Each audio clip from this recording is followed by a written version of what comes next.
ஒரு வாரம் ஆயிடுச்சு. என்ன ஒரு வாரம் ஆயிடுச்சு. இன்னும் ஜாக்கெட்டே உணர்ந்து ஒரு அளவு ஜாக்கெட் உணர்ந்து கொடுத்தீங்களா? ஜாக்கெட் மொத்தத்துல அளவு ஜாக்கெட்டுக்கு எல்லாம் கொடுத்து இப்படி சொல்லுது.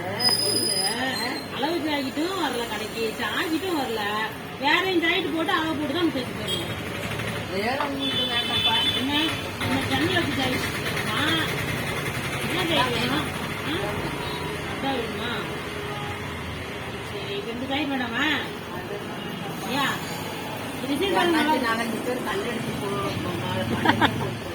எதுக்கு கல் எடுத்து போடுறாங்க? எல்லாம் போட்டு தீராங்கல்ல. என்ன அவ்வளவு மோசமா இருக்குது? இதுல ஒரு மணிக்கு வச்சு நல்லா தான் இருக்குது. போடல நான் போட்டாக்கா பேத்திக்கிட்டு எடுத்து கொடுங்க. சரி, ரெடி ஆகட்டும். ஒன்னும் 400 ரூபா கொடுத்துருங்க, வாங்கிட்டு போங்க. 400 ரூபாவா? என்ன ஜாக்கெட்டு கூலிதான் 400 ரூபா. துணிக்கெல்லாம் காசு வேணும்னா ஜாக்கெட்டுக்காரங்க வந்து அடிச்சிருங்க. ஜாக்கெட்டே வேண்டாம், நான் போடவே இல்லை ஜாக்கெட்டு. ஜாக்கெட்டு போடாமலாம் கடை போகாம